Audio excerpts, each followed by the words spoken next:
इस प्रॉब्लम में बोला गया कि particle is projected at t equal to 0 from point p with speed v at an angle 45 degree to the horizontal. Find out the angular momentum of particle about the point p at time t equal to v upon g।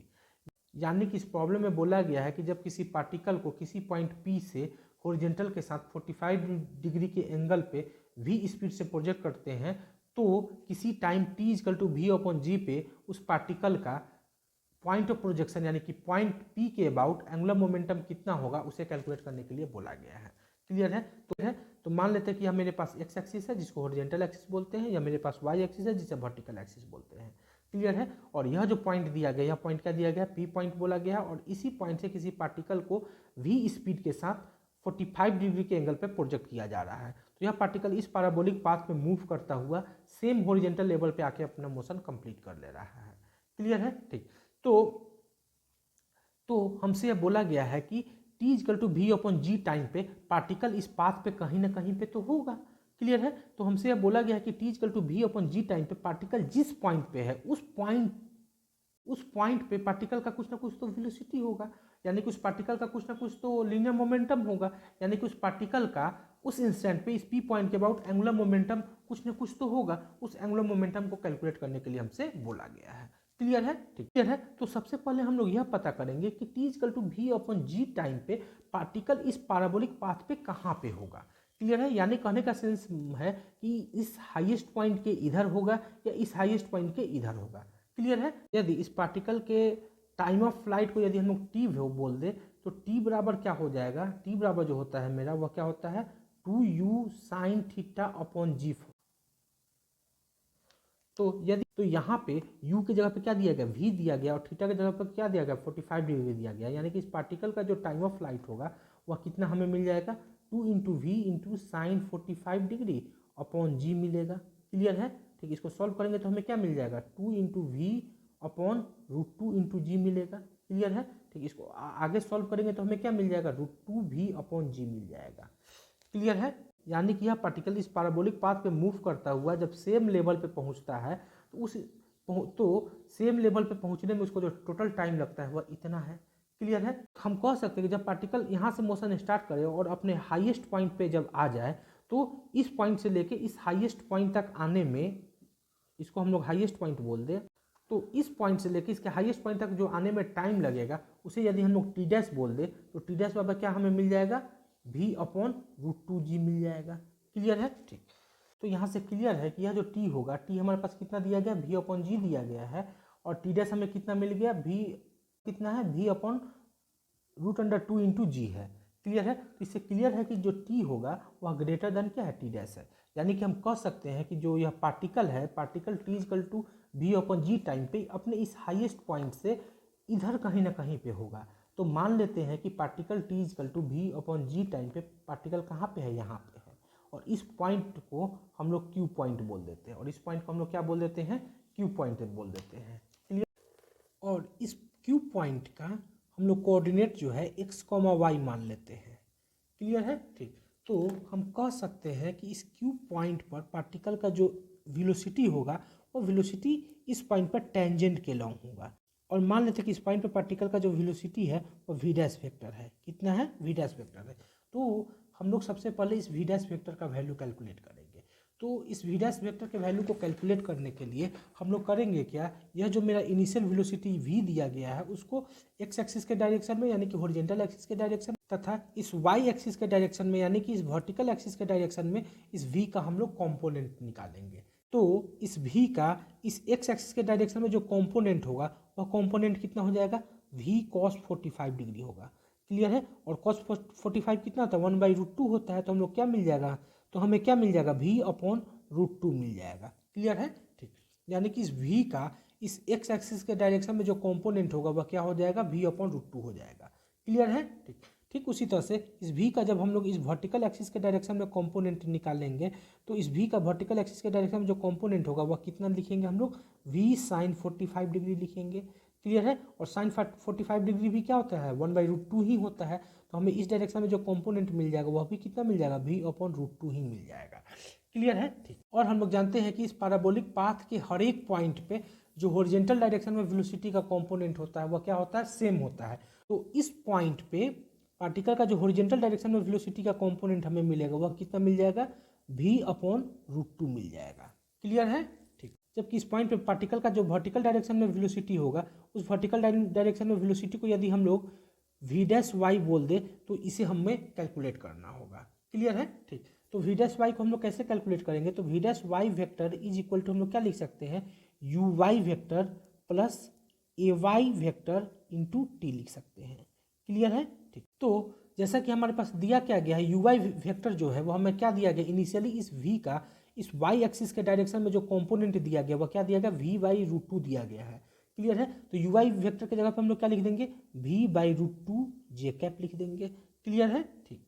Plus ay क्या होता है, तो हम लोग जानते हैं कि इस पाथ के हर एक पॉइंट पे जो एक्सेलरेशन होता है वह g के इक्वल होता है और वह वर्टिकली डाउनवर्ड डायरेक्शन में होता है। क्लियर है, तो हम लोग बोल सकते हैं कि यह जो ay होगा वह किसके इक्वल हो जाएगा, g माइनस जे कैप के इक्वल होगा। क्लियर है, और t हमें कितना दे दिया गया है, v/g दिया गया है। t की जगह पर हम लोग क्या लिख देंगे, v/g लिख देंगे। क्लियर है, ठीक। तो यह g कैंसिल आउट हो जाएगा, तो हमें क्या मिल जाएगा फाइनली, v/√2 जे कैप माइनस v इंटू जे कैप मिल जाएगा। इसको आगे सॉल्व करेंगे तो हमें क्या मिल जाएगा, v कॉमन आ जाएगा, 1 माइनस √2/√2 इंटू जे कैप मिल जाएगा। क्लियर है, ठीक। तो इस पॉइंट पर हमें पार्टिकल का हॉरिजॉन्टल डायरेक्शन में जो वेलोसिटी का कंपोनेंट है वह हमें पता है, वो हमारे पास कितना है, कुछ इतना है। और वर्टिकल डायरेक्शन में जो वेलोसिटी है वह वेलोसिटी हमें वेक्टर फॉर्म में पता है, कितना है, इतना है। तो इस पॉइंट पे पार्टिकल का जो हमने वेलोसिटी माना है वह कितना माना है, v' वेक्टर माना है। तो यह जो v' वेक्टर होगा, यह v' वेक्टर हमें कितना मिल जाएगा, v/√2 i cap plus vy' vector, और vy' वेक्टर हमारे पास कितना है, कुछ इतना है। तो हम लोग क्या लिख देंगे, v इंटू 1 माइनस √2/√2 इंटू जे कैप लिख देंगे। क्लियर है, ठीक। यानी कि इस पॉइंट पे पार्टिकल का जो वेलोसिटी होगा और वेलोसिटी वेक्टर फॉर्म में हमें कितना मिल जाएगा, कुछ इतना मिल जाएगा। क्लियर है, ठीक। तो इस पॉइंट पे पार्टिकल का हमें वेलोसिटी पता चल गया, इतना है। क्लियर, तो यदि इस पार्टिकल के मास को हम लोग m बोल दें तो इस पॉइंट पे पार्टिकल का जो लीनियर मोमेंटम होगा उस लीनियर मोमेंटम को यदि हम लोग p वेक्टर बोल दें तो p वेक्टर हमें कितना मिल जाएगा, m इंटू v' वेक्टर मिल जाएगा। क्लियर है, ठीक। क्योंकि इस पार्टिकल का मास m है और इस पॉइंट पर पार्टिकल का जो वेलोसिटी वेक्टर है वह कितना है, v' वेक्टर है। क्लियर है, तो m इंटू v' वेक्टर क्या कहलाएगा, इस पार्टिकल का इस इंस्टेंट पे लीनियर मोमेंटम कहलाएगा। क्लियर है, तो लीनियर मोमेंटम हमें कितना मिल जाएगा finally, m into v' vector के जगह पे कितना लिख सकते हैं, इतना लिख सकते हैं। तो हम लोग लिख देते हैं v/√2 i cap plus v into 1 minus √2/√2 j cap. Clear है, ठीक।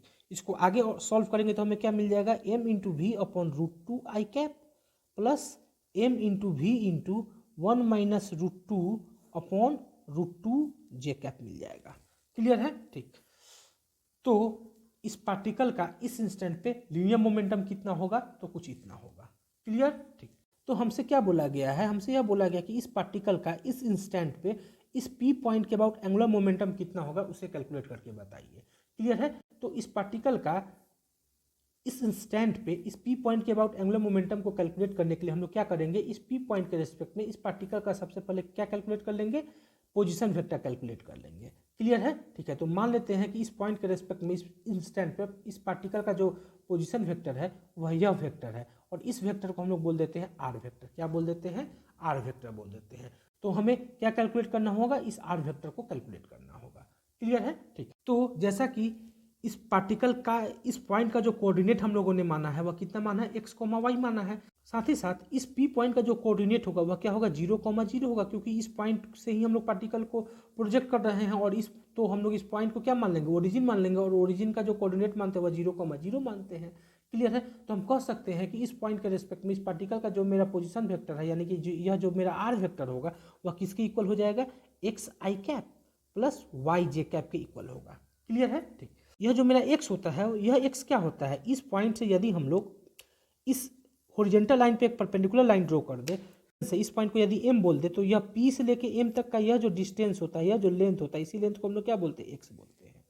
क्लियर है, जबकि y किसको बोलते हैं, इस पॉइंट से इस पार्टिकल का इस पोजीशन का जो वर्टिकल डायरेक्शन में जो डिस्प्लेसमेंट है यानी कि ये डिस्प्लेसमेंट है, इस डिस्प्लेसमेंट को हम लोग y बोलते हैं।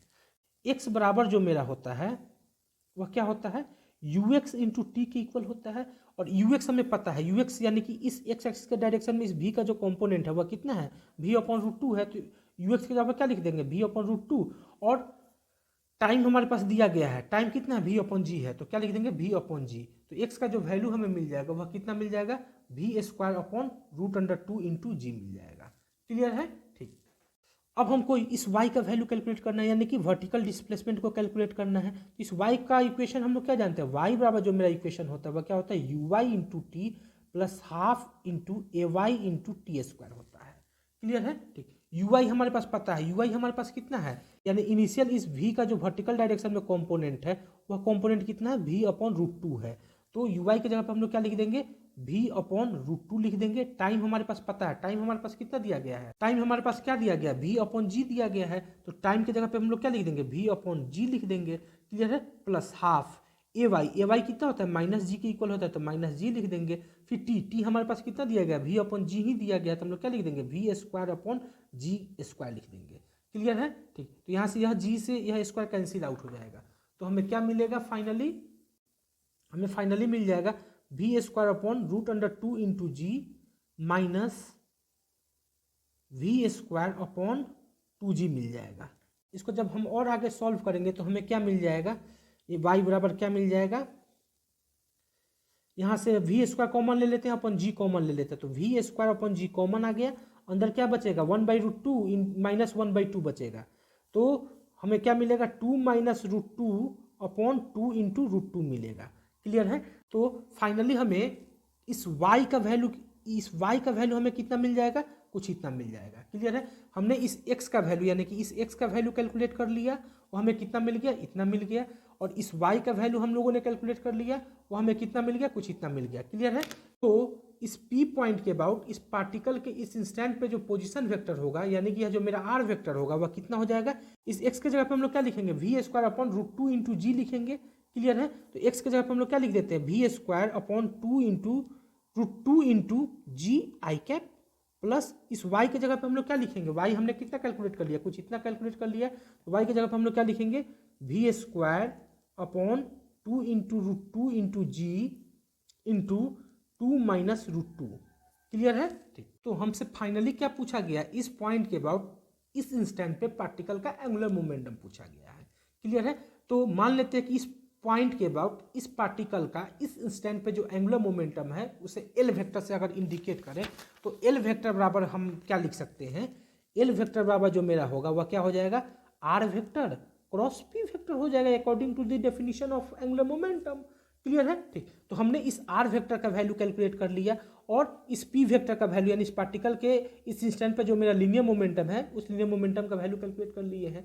क्लियर है? तो बस हम लोग इस यहाँ पे आर का वैल्यू डाल दे, यहाँ पे बस हम लोग यहाँ पे आर वेक्टर का वैल्यू डाल दे और यहाँ पे पी वेक्टर का वैल्यू डाल दे, उनका क्रॉस प्रोडक्ट निकाल ले, तो हमें इस पी पॉइंट के अबाउट इस पार्टिकल का इस इंस्टेंट पे एंगुलर मोमेंटम का वैल्यू मिल जाएगा। क्लियर है? तो आइए हम लोग आर वेक्टर का वैल्यू और पी वेक्टर के वैल्यू को डाल करके एल वेक्टर का वैल्यू कैलकुलेट करते हैं। क्लियर है? तो आर वेक्टर हमारे पास कितना है, आर वेक्टर जो अभी हमने कैलकुलेट किया है वो हमारे पास कितना मिला है, कुछ इतना मिला है। हम यहाँ पे लिख देते हैं आर वेक्टर की जगह पे हम लोग क्या लिख देते हैं v square upon root under two into g i cap plus v square upon two root two g into two minus root two. Clear है? यह मेरा कौन सा हो गया, यह मेरा आर वेक्टर का वैल्यू हो गया। क्लियर है? अब हम लोग इस पी वेक्टर का वैल्यू डालते हैं।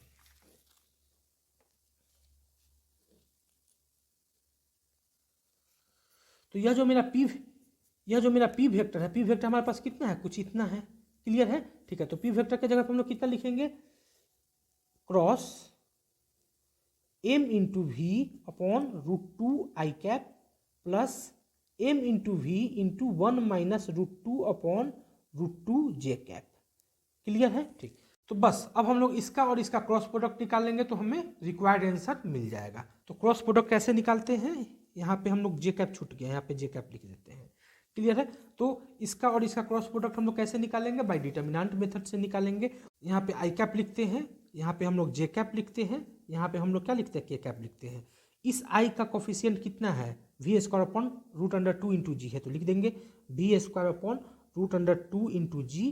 क्लियर है। इस जे का कोफिशिएंट हमारे पास कितना है, कुछ इतना है, तो हम लोग लिख देंगे v square into 2 minus root 2 upon 2 into root 2 into g लिख देंगे। क्लियर है। यहाँ पे के कैप नहीं है तो के कैप के जगह पे क्या लिख देंगे, 0 लिख देंगे। क्लियर। ठीक उसी तरह से इस आई का कोफिशिएंट हमारे पास कितना है, कुछ इतना है, तो हम लोग यहाँ पे लिख देते हैं एम वी अपॉन रूट 2 लिख देते हैं। और इस जे का कोफिशिएंट हमारे पास कितना है, कुछ इतना है, तो हम लोग यहाँ पे लिख देते हैं m v into 1 minus root 2 upon root 2 लिख देते हैं। यहाँ पे के कैप नहीं है तो के कैप के जगह पे क्या लिख देंगे, 0 लिख देंगे। बस इसको सॉल्व करेंगे तो हमें क्या मिल जाएगा, रिक्वायर्ड आंसर मिल जाएगा। तो सॉल्व करते हैं। इसका और इसका जो क्रॉस प्रोडक्ट होगा वह कितना होगा, फाइनली कुछ इतना हमें मिलेगा। तो हम लोग यहाँ पे क्या लिख देंगे, एम वी क्यू है, एम वी क्यू है। क्लियर है। तो हम लोग क्या लिख देंगे, m v q upon 2 root 2 into g minus k cap. Clear. ठीक, यानी कि एल वेक्टर हमें कितना मिल गया, कुछ इतना मिल गया। क्लियर है। यानी कि इस पॉइंट के अबाउट इस पार्टिकल का इस इंस्टेंट पे जो एंगुलर मोमेंटम होगा वह एंगुलर मोमेंटम हमें कितना मिलेगा, कुछ इतना मिलेगा। और यही मेरा क्या आ जाएगा, आंसर आ जाएगा। क्लियर है। तो मुझे उम्मीद है कि आपको यह प्रॉब्लम अच्छी तरह से समझ में आ गया होगा। Okay, thank you.